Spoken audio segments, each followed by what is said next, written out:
A Jai thought for you. Life is not a mental game. Life is a vibrational game, right? Life is not a mental game. Life is a vibrational game. You might have been taught that early on in school that we have to get through life using the mind. The mind truly is secondary, right? The mind is not, how did the yogis say it? The mind is not the master, the mind is the servant, right? We want the spirit, we want the soul to be in the driver's seat, and the mind is just, hey, take a left here, take a right there, put your turn signal on, right?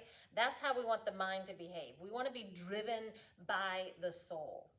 To be able to do this efficiently and effectively, we need to understand these bodies we're in. We need to understand the mechanisms and the structures of beyond the physical body. We all pretty much understand the physical body, for the most part. It's what we've been taught in school. But we need to really now tap into the energy body, to the subtle system. And so to give you a little quick snapshot of what that looks like, we have chakras. We have these spinning discs of frequency that run throughout the body.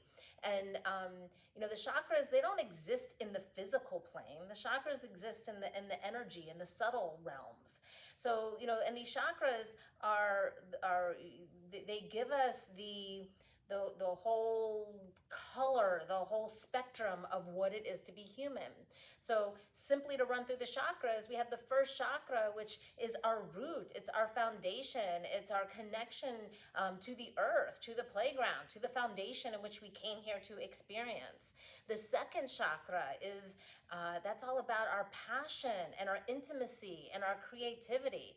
Without that, what is life? We came here to create, right? Third chakra is our power center, our personal power, so that we're not pummeled over by outside influences. I think we can all use a little third chakra work, especially right now, right? We got to make sure that we keep these outer influences at bay so we can really step into our power. It's time, people.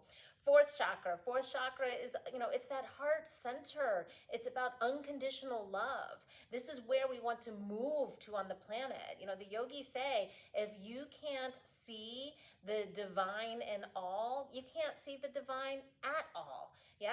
So we want to, really work. We all need work. We all need work on the heart center, because we all come with prejudgments, and probably the harshest judgment we have is to ourselves. So again, we want to work at that in that space of love, that space of service, that space of unconditional love. We can all use a little heart center work. The fifth chakra is the throat chakra, that which carries the vibration of the soul, of who we are, out into the world. It's how we manifest, right? Everything is vibration. So as we can bring forth our vibration and really speak our truth, speak our desires, speak our wants into the world, that's how thoughts become form, right? At some point they got to be spoken out. And then we have the sixth chakra, the third eye point. The sixth chakra is about vision, having the vision to carry out your creativity, to carry out your truth. And then the seventh chakra, the crown chakra, is our gateway, our portal back to source energy. And when we need to be infused with inspiration or protection or guidance, whatever it is, right? We want to have the seventh chakra available for energy and for information to flow through. And as a Kundalini yogi, we actually say there's an eighth chakra. There's actually many other minor chakras. We're just talking the major chakras here.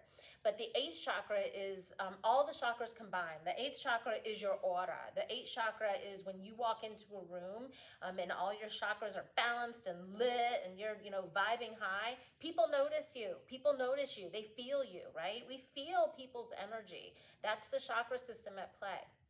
So remember, life is not a mental game.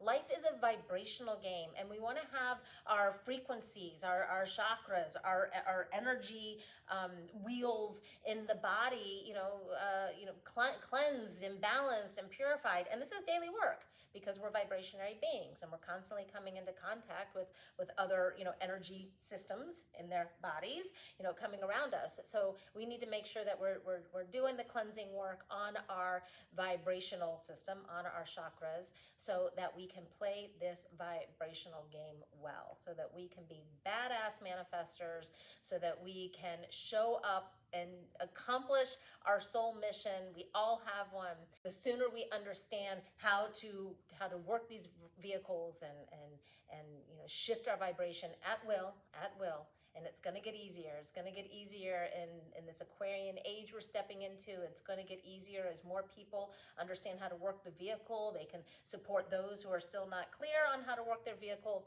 It's going to get easier. I look forward to seeing you in a Kundalini yoga class where we work the body vehicle. You can always leave a comment if you want to connect. I'd love to hear from you. I'd love to hear your thoughts.